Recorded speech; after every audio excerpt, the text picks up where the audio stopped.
الحمدللہ رب العالمین والصلاة والسلام علی محمد وآلہ واصحابہ اجمعین۔ اسلامی تاریخ اور افکار اور دنیا پر اس کے اثرات، اور مزید اس پر بات نہیں کریں گے، حالانکہ ایک تفصیل اور بھی تھی کیونکہ آگے کا اور بڑا کام ہے۔ اب سیرت نبوی پر اردو زبان میں اہم کتابیں کچھ ہیں، آپ اس سے سن لیجئے، آپ ہو سکتا ہے اس کی اسٹڈی بھی کی ہو آپ نے، اس کا مطالعہ کریں۔ جیسے علامہ شبلی نعمانی مولانا سید سلیمان ندوی کی سیرت النبی، یہ سیرت بھی ہے، ادب بھی ہے، اور بہت تحقیق کر کے ہر چیز کا ریزن اس کے اندر لکھا ہوا ہے۔ علامہ قاضی سلیمان منصوری پوری رحمۃ اللہ علیہ کی رحمۃ للعالمین ایک ایسی کتاب ہے کہ اس کے بعد جتنی اردو میں سیرت کی کتابیں لکھی گئیں ان کتابوں میں اس کتاب کا حوالہ ضرور ملے گا، بہت اہم کتاب ہے۔ علامہ ابن قیم جوزی کی زاد المعاد، پیغمبر اسلام حیات اور کارنامے ڈاکٹر حمید اللہ، اور اسی طرح سیرت سرور عالم صلی اللہ علیہ وسلم مولانا سید ابو العلا مودودی، در یتیم ماہر القادری، جو ادب کا شوقین ہو، جو یہ چاہتا ہو کہ 3 گھنٹے کے بنگلور کے سفر میں کتاب کوئی سیرت کی پڑھ ڈالے تو در یتیم بیٹھ کر پڑھ جائے، اور بغل والے سے کہہ دے کہ بھائی بنگلور آ گیا تو مجھے بتا دینا، ورنہ پتہ ہی نہیں چلے گا کہ بنگلور کب آیا اور کب ٹرین آگے بڑھ گئی۔ اتنی زبردست ادبی زبان میں یہ کتاب ہے ماہر القادری کی در یتیم۔ پھر مناظر احسن گیلانی کے نبی الخاتم، ایک بہت آتھینٹک کتاب اور بہت تحقیقی کتاب۔ مولانا عبد الماجد دریابادی کی سیرت نبوی قرآن کی روشنی میں۔ مولانا سید ابو علی حسنی ندوی کی کتاب نبی رحمت دعوتی انداز میں۔ الرحیق المختوم مولانا صفی الرحمان مبارک پوری کی، جو ایوارڈ یافتہ کتاب بھی ہے اور بہترین کتابوں میں سے ایک کتاب ہے۔ مولانا ابوالکلام آزاد کی رسول رحمت، حکیم عبدالرؤوف کی اصح السیر، مولانا ادریس کاندلوی کی سیرت المصطفیٰ۔ یہ اہم ترین کتابیں سیرت کے بارے میں، بعض کا انگلش میں بھی ٹرانسلیشن ہو چکا ہے، آپ پڑھیں۔ الرحیق المختوم انگلش میں بھی اویلیبل ہے، اسے پڑھ سکتے ہیں اور پڑھنا چاہیے، جیسا کہ ابن قیم نے بتایا کہ سیرت کا مطالعہ کرنا، سیرت کی اسٹڈی کرنا فرض ہے، اور ہم نے بتایا کیوں فرض ہے، اس لیے کہ اگر سیرت کا مطالعہ چھوڑ دیا ہم نے تو ہم اپنی تہذیب اور اپنی کلچر اور اپنی سیولائزیشن سے ہٹ جائیں گے، جیسا کہ ہمارے بچے ہٹ چکے۔ ان بچوں کے اپنے ریمائنڈر لسٹ میں لکھا رہتا ہے کہ کس کو اینیورسری وش کرنا ہے، کس کو برتھ ڈے وش کرنا ہے، اور کس کو کون سی چیزیں وش کرنی ہے۔ یہ ساری کی ساری باتیں یاد رہتی ہیں، مگر بڑی تعداد ہے کہ سوتے وقت میں دعائیں نہیں یاد رہتی ہیں اس کو، اور یہ امید رہتی ہے کہ ہم سکون سے صبح اٹھیں گے۔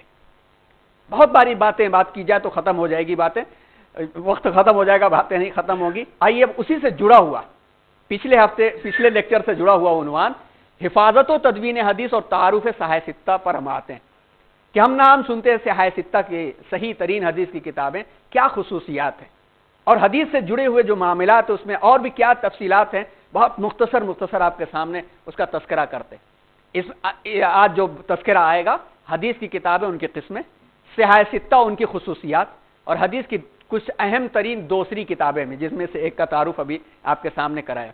پھر فن اسماء الرجال، جرح و تعدیل، یہ آج نہیں آ پائے گا، یہ اگلے لیکچر میں تدوین کے ساتھ یہ آئے گا عنوان کہ دنیا کی سب سے بڑی ریسرچ ہے، اس کو کیا کہتے ہیں، اسماء الرجال کو کیا کہتے ہیں۔ پچھلے ہفتے کچھ جھلک بھی بیان کی تھی، ایک سند کا تذکرہ بھی ہم نے کیا تھا۔ تو سب سے پہلے آئیے ماہرین حدیث کے القاب کو ہم دیکھتے ہیں۔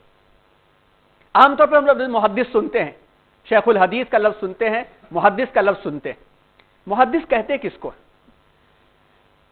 روایت اور درایت، جیسا کہ اس کی وضاحت ہو چکی کہ حدیث کی جو اسکرپچر ہے، جو متن ہے، اور حدیث صحیح طریقے پر ہم تک پہنچی ہے یا نہیں پہنچی ہے، عقلی اعتبار سے بھی اور پہنچنے کے اعتبار سے بھی، یہ دونوں چیزیں روایت اور درایت کہلاتی ہیں۔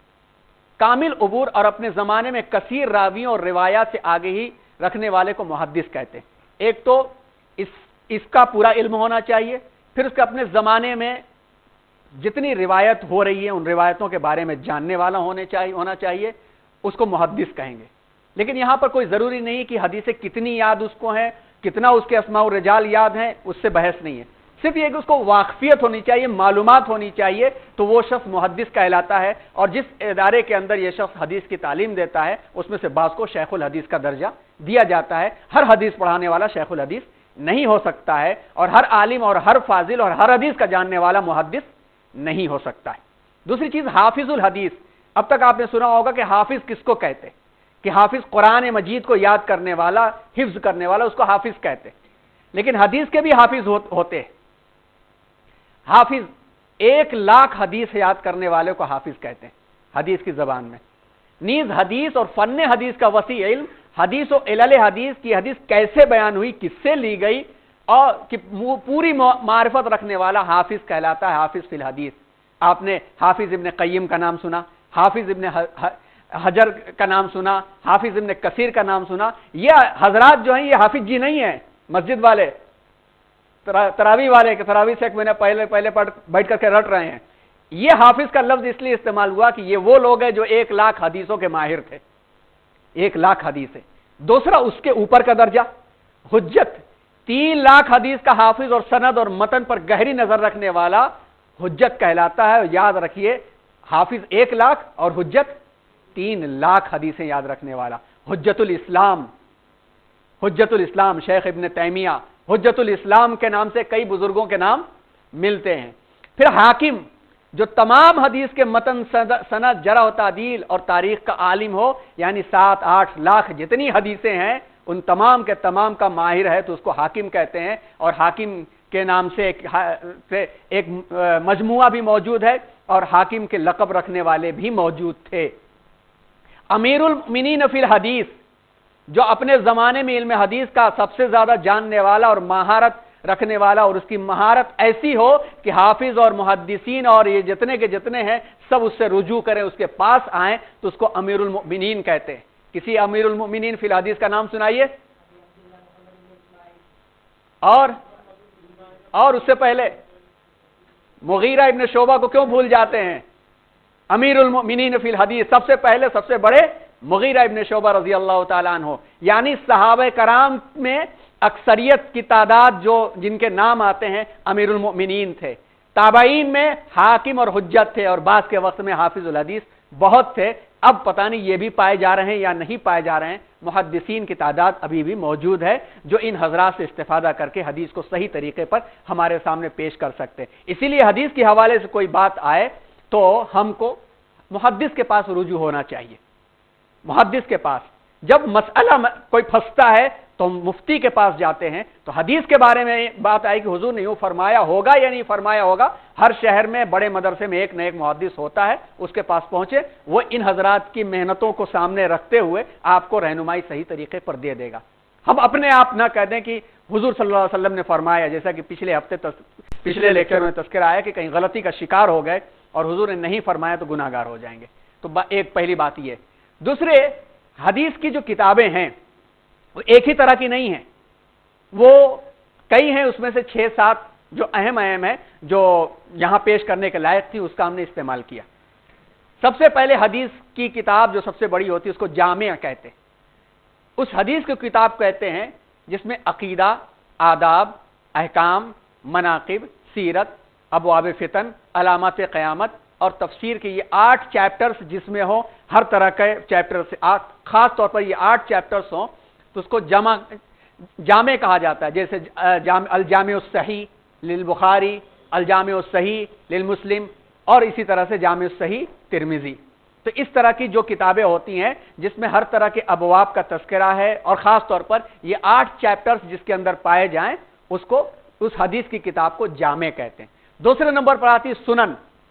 سنن کا بھی نام سنیں گے، سنن ابو داؤد، سنن ترمذی کا بھی نام سنن میں بھی آتا ہے۔ اسی طرح وہ کتاب جس میں حدیث فقہی ترتیب کے اعتبار سے لکھی گئی۔ فقہی ترتیب کیا ہوتی ہے؟ فقہی ترتیب یہ ہوتی ہے جیسے ہم لوگ مسائل پڑھتے ہیں نا، تو سب سے پہلے کیا پڑھتے ہیں مسئلے میں؟ طہارت، پاکی صفائی، وضو، پھر نماز، پھر روزہ، پھر زکوٰۃ، پھر حج، اس طرح پڑھتے ہیں نا۔ اس کو فقہی ترتیب کہا جاتا ہے، اس کو فقہی ترتیب کہا جاتا ہے۔ تو جو حدیث کی کتابیں فقہی ترتیب کے ساتھ ہوں وہ سنن کہی جاتی ہے، جیسے سنن ابو داؤد، سنن ابن ماجہ، سنن نسائی۔ مسند ان حدیث کی کتابوں کو کہا جاتا ہے جن میں صحابہ کرام کی ترتیب یا تو حروف تہجی الف با تا کے اعتبار سے ہو، یا صحابہ کی ترتیب میں تقدم فی الاسلام کا اعتبار کیا گیا۔ تقدم فی الاسلام کا مطلب یہ ہے کہ ان صحابہ کی حدیث پہلے نقل کی جائے گی جو پہلے اسلام لائے۔ تقدم اور تاخر یہ عربی لفظ ہے، اردو میں بھی استعمال ہوتا ہے۔